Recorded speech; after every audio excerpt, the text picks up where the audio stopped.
Closed captioning provided by Duca Financial Services Credit Union. Discover more affordable banking at duca.com. Our poll question you'll find at listenuptv.com. What enables you to forgive? Visit listenuptv.com and check out our web features, resources, and read our answers to the most pressing faith questions. We've been delving deeper into the incredible example of forgiveness that Canadian missionaries John and Eloise Bergen set for the world after being attacked by machete-wielding bandits at their home in Kenya. But they weren't the only ones that would feel the need to forgive the attackers. Back home in Canada, the Bergens' extended family waited to enfold the couple in their care. The photos say it all: love, joy, celebration. John and Eloise's children organized to bring them back to Canada, with some going to Kenya while others met them at the airport. It was a jubilant reunion, and now the spiritual lessons of recovering from the trauma are being shared. Well, the door to the whole healing thing is forgiveness, and that's like opening the door to being healed. Forgiving is a big part of it. Forgiving has been the hardest thing for all of us to do, because we had to forgive too. While the Bergens process that with their 4 children and grandchildren, they are also speaking in churches and finding supporters for the work they plan to continue in Kenya. Like at this church where we met up with the couple again 6 months after our original interview and still on the road to healing. When I first came back to Canada, I'd put my lip gloss on, and oh God, it felt so funny. But my jaw is back in place, my teeth are working well. I still have a bit of paralysis right up here in these teeth and down here in these teeth, but I'm fine. With 9 machete slices across his knees, John couldn't walk more than just a few feet after being treated in hospital.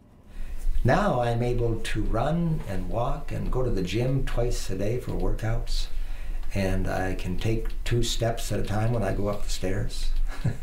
So I'm really thankful for my legs. Who, you know, God has really done a good thing for me there. With some paralysis in his left side and a smile that can't stretch as far as it used to, John, much like his wife, keeps his complaints to a minimum.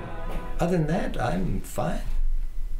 Got strength again to go back. Strength enough to go back and testify against the 9 men charged with attempting to end their lives.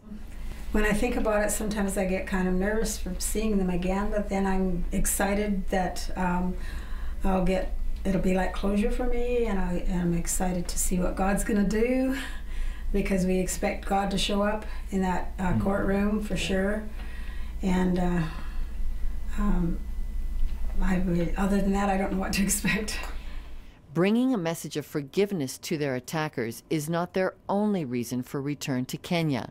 Fundraising stops, including this one, have allowed the Bergens to fulfill their lifelong dream of starting an orphanage. They've bought 2 new pieces of property for their expansion. When I was a little girl, about 7 or 8 years old, I remember saying to God, when I grow up, I want to be a missionary to Africa. So I guess I'm grown up now, and I just feel like the thought of going back and what we've been doing since the attack has been like, no matter what hardship we go through and how difficult things are in life, every cell in my body feels like it's alive. When we come back, I'll share my personal thoughts on this remarkable couple in The Wrap.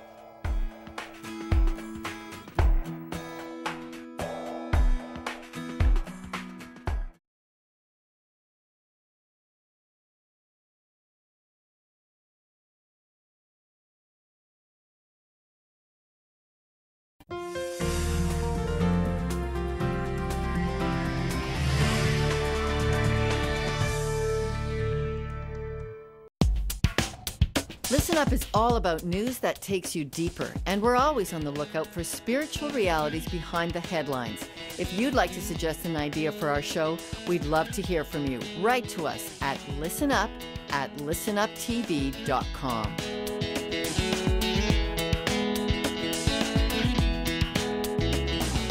of the hardest things to understand about the remarkable story of John and Eloise Bergen is their faith.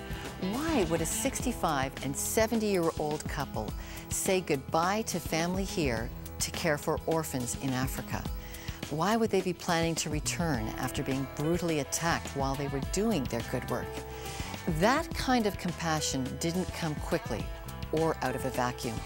The Bergens have spent over 50 years of learning to listen for God's voice, of using their Bible to study God's way of working with people. Their actions in Africa are a result of that, a lifetime of studying why and how God cared for them, and a lifetime of exploring and acting on the purpose God had for them. Real Christianity in real action. I'm Lorna Duick. Thanks for joining us.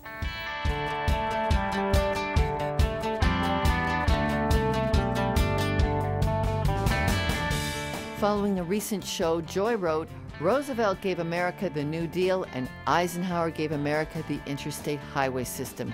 And we now need Obama to do something big in order to put America's present economy and also our future back on track. Write to us at listenuptv.com and share your views on the matters we discuss.